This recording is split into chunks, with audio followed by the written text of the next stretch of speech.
Between 1908 and 1924, Gwendolyn and Margaret Davies amassed one of the largest collections of late 19th and early 20th century French paintings in Britain.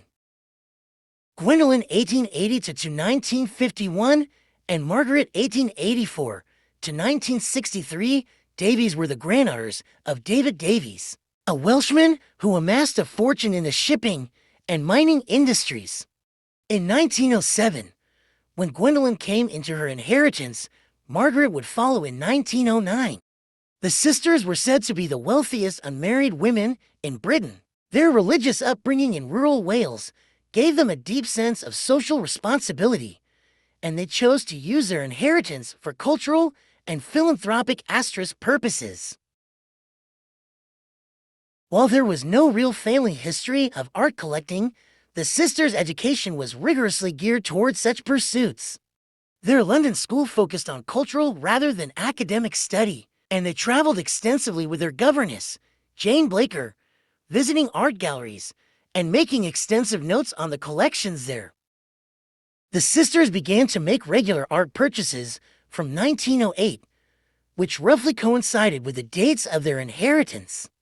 They took advice from various people, including the art dealer Hugh Blaker, the brother of Jane Blaker, and David Crowell Thompson, who was also an art dealer. While it was long assumed that these men were largely responsible for the nature of the sisters' collection, it has recently been accepted that Gwendolyn and Margaret retained a far more active role in the process. The sisters' journals reveal their preference for old master paintings, yet they initially made very few attempts to secure any such works.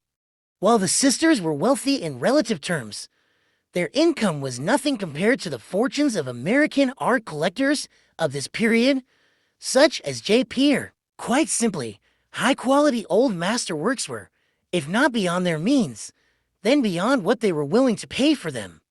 Instead, their early purchases were of the fashionable, safe variety and included, for example, paintings by the French artist Jean-Baptiste Camille Corot. However, it was only a few years before their collecting took a new direction and they turned to the work of the French Impressionists.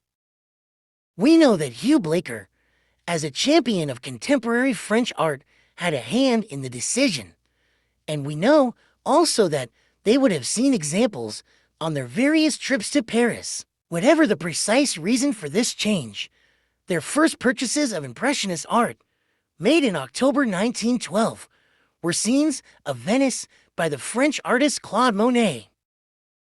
Over the next 12 years, the sisters amassed the bulk of their Impressionist collection, including 6 further works by Monet, 2 more by Manet, and 3 by Renoir, including his well-known painting La Parisienne. The First World War I, 1918, played a part in the development of the sisters' collection. Their initial response to the war effort was to finance the safe passage of artists from occupied Belgium to Wales as a humanitarian act, but also with the hope of establishing a vibrant artists' community in the area. Later in the conflict, both sisters decided to volunteer at a canteen for troops at Troyes, in northern France. Gwendolyn in 1916, followed by Margaret in 1917. It was tedious and distressing work, which would have a permanent effect on Gwendolyn's health.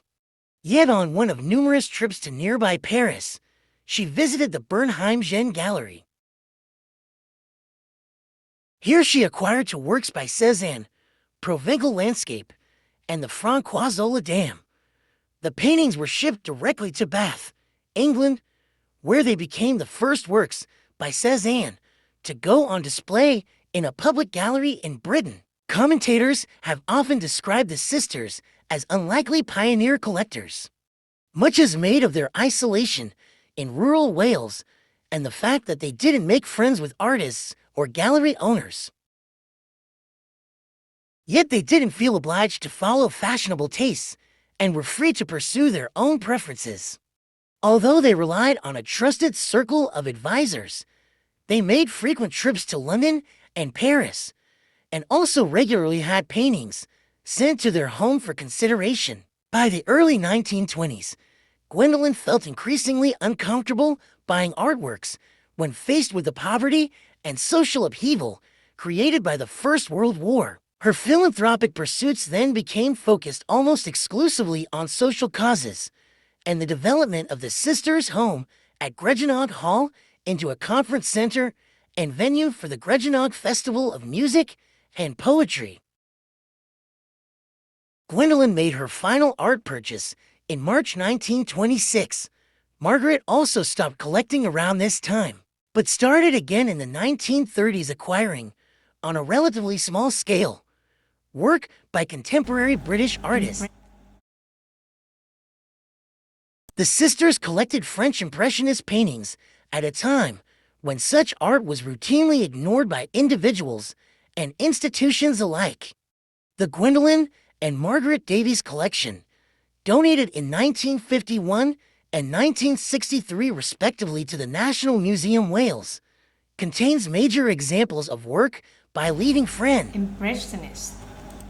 In collecting paintings that they loved, the sisters created a lasting and meaningful cultural legacy for the people of Wales and beyond.